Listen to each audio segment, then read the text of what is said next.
Good evening. Multi-slide CT scan and IVUS, perfect combination for screening symptomatic vulnerable patient. The title is not coming from me, but I think more took care of this title. But I always accepted the challenging title. I think there is a new diagnostic world of the vulnerable plaque. And I think there is new entries in the diagnostic process. Basically, on this slide, there is 3 colleagues of myself in the thorax center. The number 1 is a middle-aged cardiologist who got chest pain for 20 minutes in the airplane coming back from the United States. He didn't do anything, he didn't tell anybody, and the next day the only thing he did was jogging in the cold air in Rotterdam to prove himself that he has nothing. He didn't feel nothing, and that's at the end of the story. The second is a well-known individual. He has made his multi-slide CT scan public domain. That's Pim de Feiter. He's showing his multi-slide CT scan. There is clearly a soft plaque in the proximal LAD. There is nodules of calcium pinching a diagonal, and he's living with these pictures of multi-slide CT scan. The third person is a female, which is in the highest sextile of CRP, and she doesn't know what to do about it. Now, if the same individual at all 3 at the same time, maybe, that's the question for today, we should go to some kind of invasive assessment of the so-called non-flow limiting lesion. The trouble is, one you got in the non-invasive imaging, with all the gadgetry that we have, you will be confronted with such pictures, such compelling evidence, that at some point you will feel obliged to do something about it. And that's what I want to discuss with you today. We have started a study and finished a study called IBIS. IBIS stands for Integrated Biomarker and Imaging Study. On one hand, we are looking at expanding the role of biomarkers in predicting plaque instability, and on the other hand, we are detecting and characterizing high-risk coronary lesion with different imaging techniques, multi-slide CT scan, QCA, quantitative IVUS, echogenicity, virtual histology, and palpography.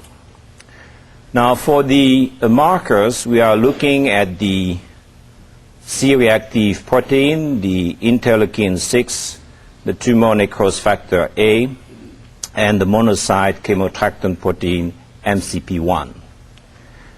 As plaque instability markers, we are looking at the matrix metalloproteinase 9 and the pregnancy-associated plasma protein, PAP-A.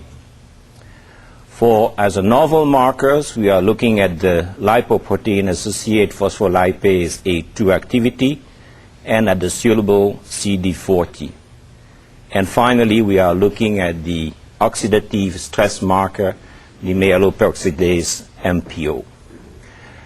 Now, we have collected 85 patients. They are not asymptomatic patients. They had, at some point in their life, some chest pain, some have stable angina, silent ischemia, or even acute coronary syndrome, and you see the patient with acute MI, troponin positive and troponin negative. And the first step is to do indeed a multi-slide CT scan, and you see that today your multi-slide CT scan depict quite nicely what you could see with conventional coronary angiography. So the first step is the biomarkers. And it's amazing to see that in these population with stable, unstable, and acute myocardial infarction, we see this is a logarithmic scale, mind. We see tremendous significant difference between the stable, the unstable, and the acute myocardial infarction for high sensitivity CRP, and for the interleukin. The other parameters does not show too many difference except the metalloproteinase, which is significantly higher in patients with acute myocardial infarction. Now, I must tell you that I've been shocked by what we call the proteomic revolution. Basically, in these 85 patients that I have shown you, all of them have all these parameters, and we are working with cluster test statistics to see what it means. But that's feasible today. Now, the patient I show you, the coronary angiogram and the multi-slide CT scan, has this profile, which is very difficult to explain. Everything is within the range except the metalloproteinase 9, which is clearly outside the range. The next step is to do the multi-slide CT scan and the coronary angiogram. I've shown you these pictures. You see the resolution of the multi-slide CT scan. You have this nucleus of calcium. You have certainly some soft material in the vessel wall of these patients. And if you do the coronary angiogram, you will find a lesion of clearly less than 50%. In this particular case, 38%. But if we do the statistic of the 85 individuals that we have studied, basically the diameter stenosis on average was 26%. We are clearly addressing lesions which are non-flow limiting. Now, the next step is IVUS with tissue echogenicity. That's the region of interest, and that's basically what we saw in these patients. And as you see, there's a lot of material in the wall, and clearly there is a reduction of more than 50% in the EEM, in the external elastic membrane, and on systole and diastole you can appreciate the motion of this plaque. Now, if this is the proximal part, this appearance is quite disturbing. And as a matter of fact, if you look in more detail to this place, you start to visualize two layers which are apparently separated and which are highly suggesting some early degree of stage of plaque rupture. Now, when you do the IVUS of this region of interest in these 85 patients, you realize that they, on average, have a reduction of the external elastic membrane area of more than 50%. And as you could see, the region of interest, the short segment that we have analyzed, has a length of 33 millimeters. And you realize that in this short segment of 33 millimeters, you can have 1, 2, 3, 4, or 5 plaque, has been emphasized by previous speaker. Now, here is the attempt to correlate the IVUS with the multi-slide CT scan. We are in the process of quantifying that. It's hard work for bioengineering group, but so far we define as small, less than 1 millimeter, medium 1 to 2, large more than 2, and you can define the Hounsfield unit in these plaque which correlate to the IVUS. And if you look at this population, we had a certain number of small, medium, and large plaque with or without calcium, and you could see in the mean value, the mean Hounsfield value. Now, in the correlation with the IVUS, which is a novelty, what we do is we take the brightness of the adventitia, we made the Gaussian distribution of these brightness, and the median is what serves as a reference to define the echogenicity of the lesion itself.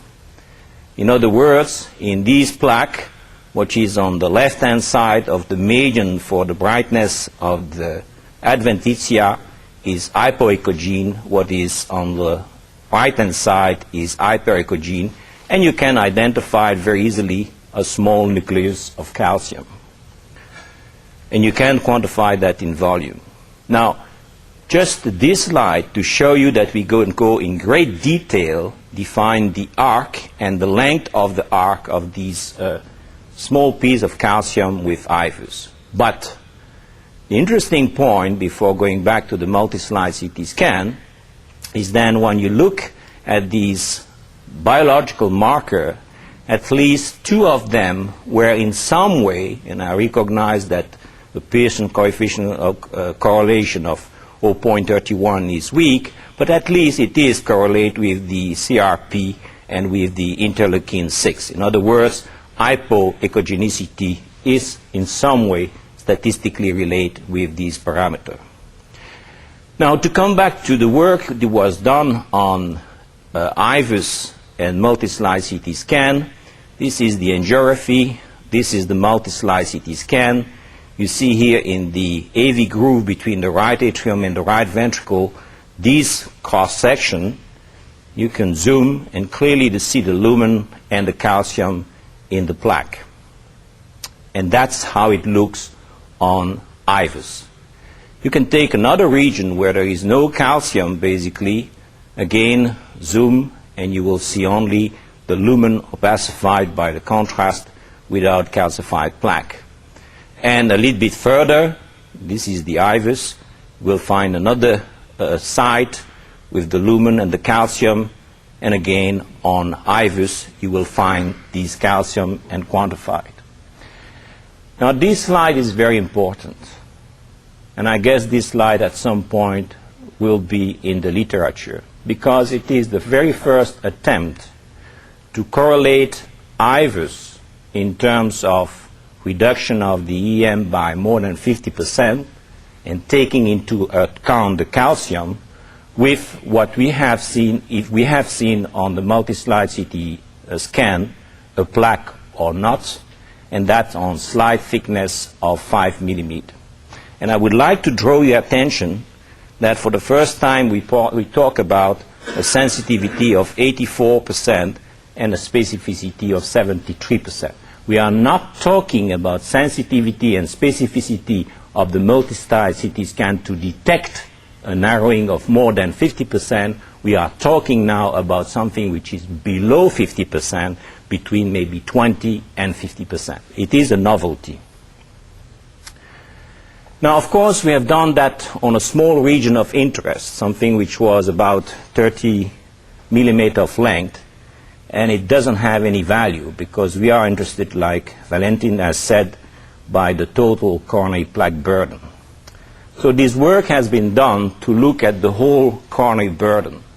And basically what you see in orange, in red and in yellow, in red it is when you have 95% in the segment 6 of the AHA, we have detect some plaque. So the proximal LED is very prone to show a plaque.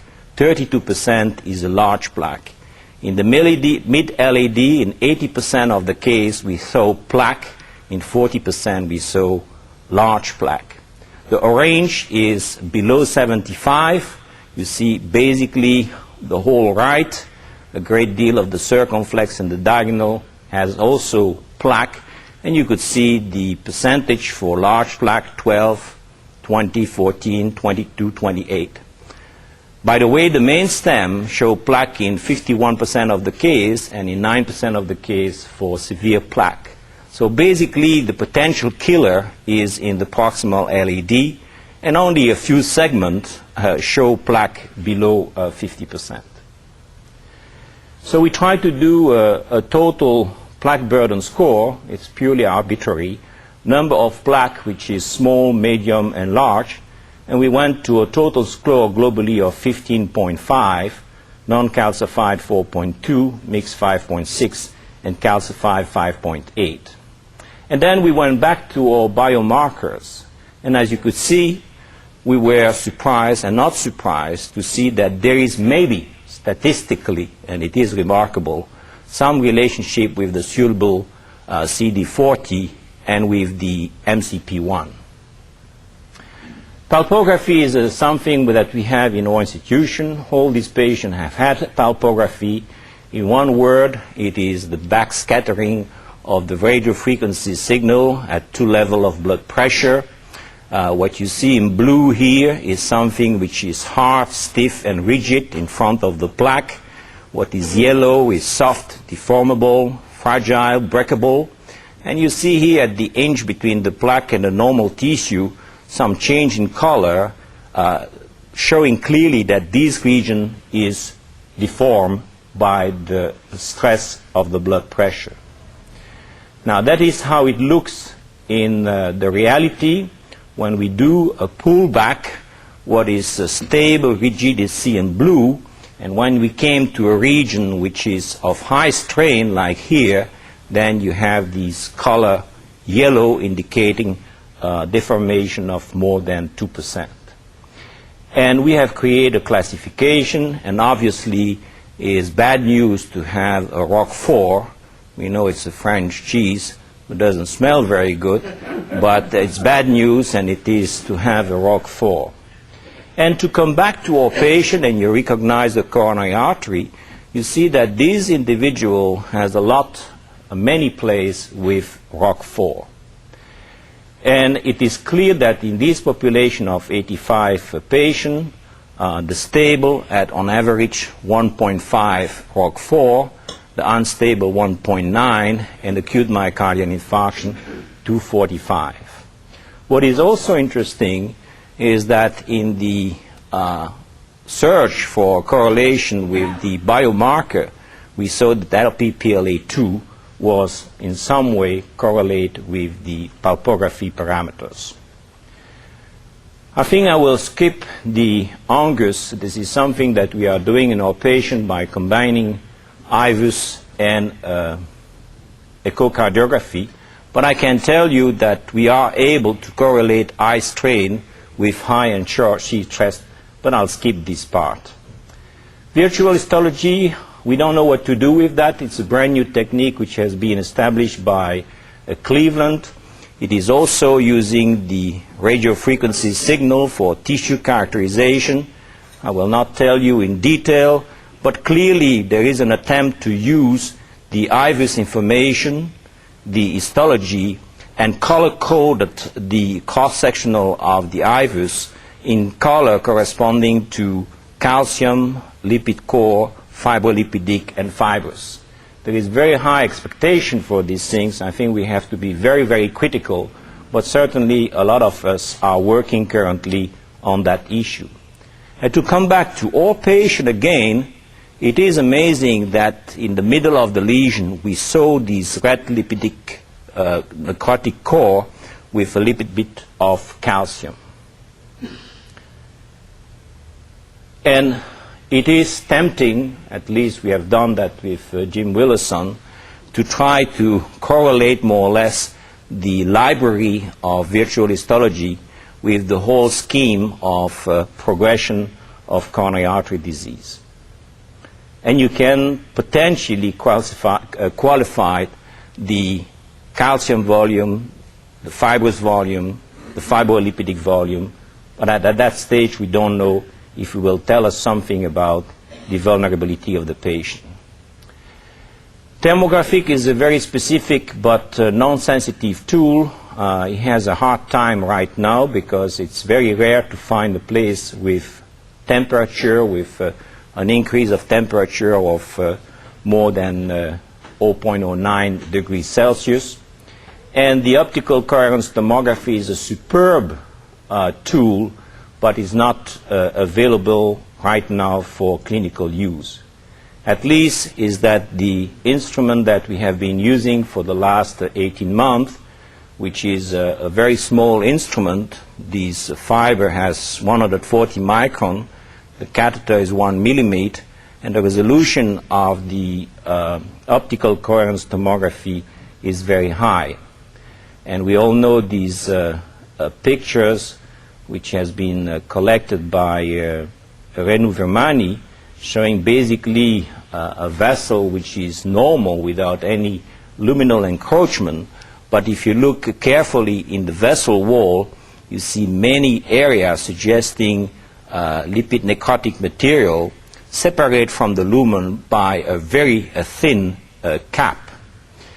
And again, to come back to the patient that I show you,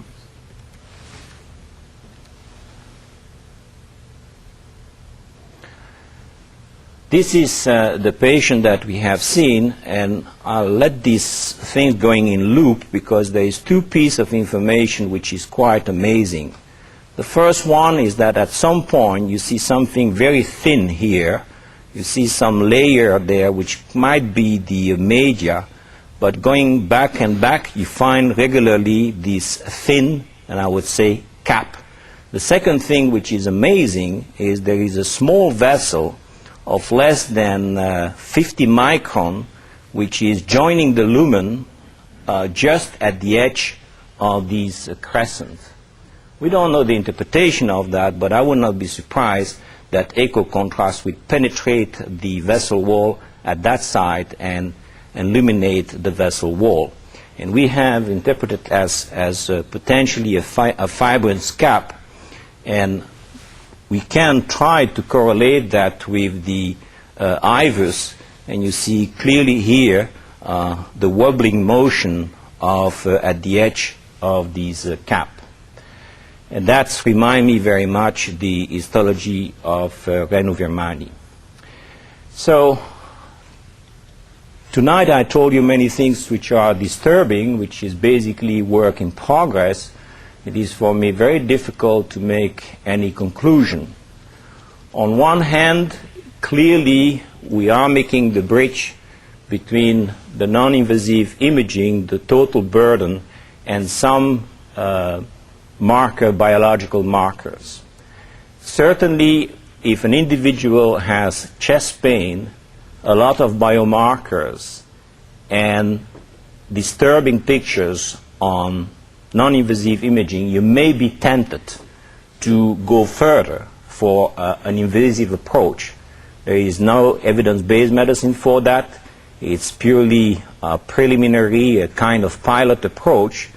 The next step is that, like in this individual, when you get confronted with clinical syndrome with a very high level of metalloproteinase, with many places where he has at that site an EM reduced by 50%, that you succeed in capturing these disturbing pictures of maybe a fibrous cap, that the virtual histology, the palpogram, and eventually the temperature confirm that you have something, it became very very difficult to resist to the treatment. And to be honest, in this individual with this lesion, we treated this lesion at that time after consultation of many people in the audience, including Renu-Virmani. Now what happens in these individuals 6 months later, that's the angiography 6 months later. If you look at the IVUS, because we use a drug-eluting stent, basically nothing has grown inside the stent. Although, I will tell you, if you do an OCT, you will see that there is a little bit neointimal hyperplasia in front of the strut, but this is very acceptable. The good news is that, this is the virtual histology, the good news is that if you repeat now your palpogram in these individuals, all these red spots suspect to be region of high strain basically has disappeared because you have scaffolded the vessel with the device. So there is probably some kind of device approach for this type of plaque. And finally, if you repeat the shear stress analysis before stenting and after stenting, as you could see, all these regions, these alternance of high shear stress and low shear stress basically has disappeared because you have again scaffolded the vessel. I have no conclusion tonight, but it's clear that we are making progress in the assessment of what we believe to be an unstable plaque, of a vulnerable plaque, of something which is on the verge of get ruptures. And we try to develop some kind of algorithm of treatment once you are so far in the game that you are confronted with the compelling evidence of all these technology. Thank you.